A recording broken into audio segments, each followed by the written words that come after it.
오늘도 즐겁게, 오늘도 감사하면서 행복한 마음으로 비문증에 대해서 설명을 드리는데, 비문증은 눈에 날파리 같은 것이 떠다니는 증상입니다.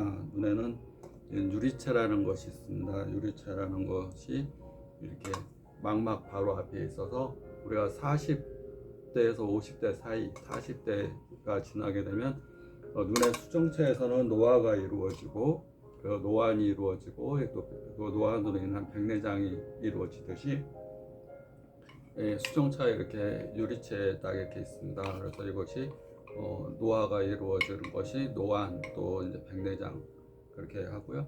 그 다음에 이 눈의 유리체, 유리체라는 말 자체가 유리 같은 모양이다 이렇게 보시면 됩니다. 투명하게 유리체. 이 안에 젤리 같은 걸로 이제 안에 들어있는데, 이것이 액화라는 과정을 거치게 됩니다. 그래서 이제 물처럼 변해가는 과정. 그래서 이 젤리 같은 것들이 물처럼 변해가는 과정에 찌꺼기들이 떠다니는 현상, 그것이 비문증입니다. 그리고 이제 이 떨어질 때, 이제 액화라는 과정을 거쳐 떨어질 때, 이 망막하고 붙어져 있는 부분, 망막과 붙어져 있는 후유리체, 그러니까 후유리체라는 것은 유리체 뒤쪽이 떨어져 나오는 이런 박리되는 현상이 있게 되는데, 잘 떨어지는 부분이 있는가 하면 잘 안 떨어지고 잘 이렇게 이 망막을 잡아 당기거나 찢어지게 하거나 구멍 나게 하는 증상이 생길 수 있습니다. 그 찢어지는 것은 열공, 구멍 나는 것은 원공. 또 심하게 막 쫙 떨어지면서 망막을 벽지 떨어지듯이 망막을 잡아 당겨서 떨어지는 경우는 박리. 그런 걸로 인해서 유리체에 이제 출혈, 피가 막 터져서 날아다니는 것도 비문증이 될 수가 있습니다.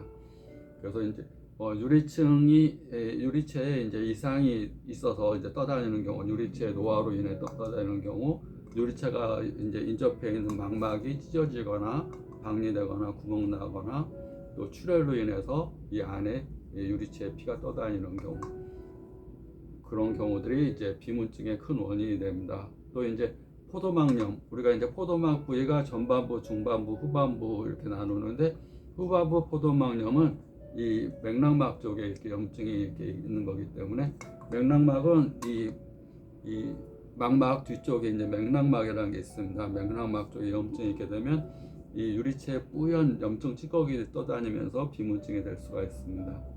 또 눈 외상 타박, 뭐 격투기, 권투 이런 걸 눈을 얻어맞게 되면 유리체에 또 이제 비문증이 올 수가 있고, 또 백내장이나 녹내장, 또 망막에 이상이 생길 수 있습니다. 외상, 교통사고 이런 거는 타박으로 인한 유리체에 비문증이 생길 수 있습니다. 원인 따라서 치료를 하게 되면 많이 나아집니다. 중요한 것은 원인에 따른 결과 치료.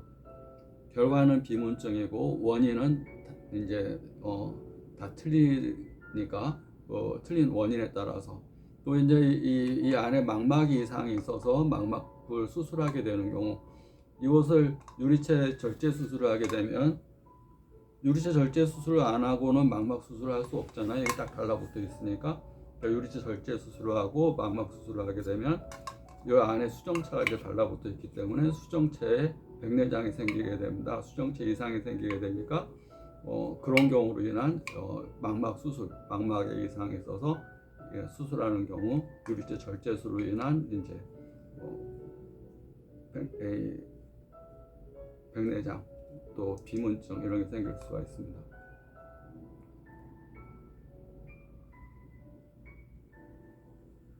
근데 출혈성 질환들이 이제 망막 출혈도 있고, 황반변성으로 인한 습성 황반변성으로 인한 출혈, 그런 것도 눈의 유리체에 떠다니게 되면 비문증이 됩니다.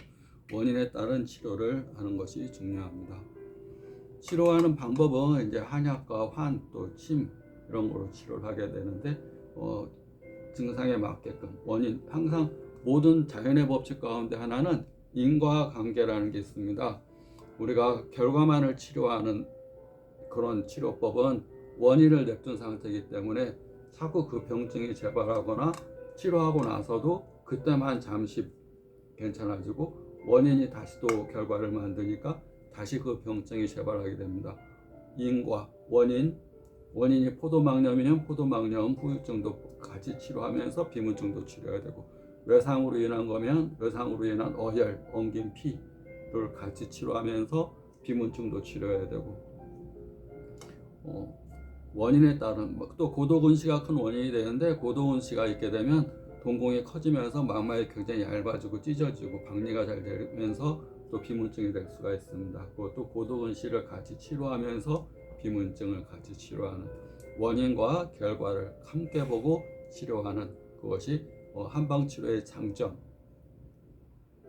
이것만 보지는 않는다는 얘기죠. 비문증만 보지는 않습니다. 원인이 뭔가에 대해서 보고 같이 치료를 한다. 한방치료의 큰 장점이다 보시면 됩니다.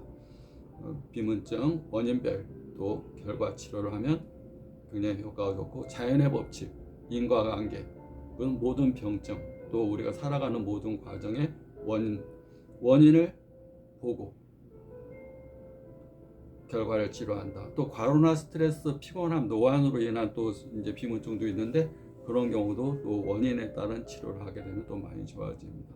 만약에 이제 노화로 인해서 비문증, 또 과로로 인한 비문증에는 파인애플이나, 과일로는 파인애플, 우리가 또 다시마 차 같은 거 데려 먹거나, 차로는 다시마차, 과일로는 파인애플 먹는 것들이 도움이 될 수가 있습니다. 비문증에 대해서 설명드렸습니다. 감사합니다.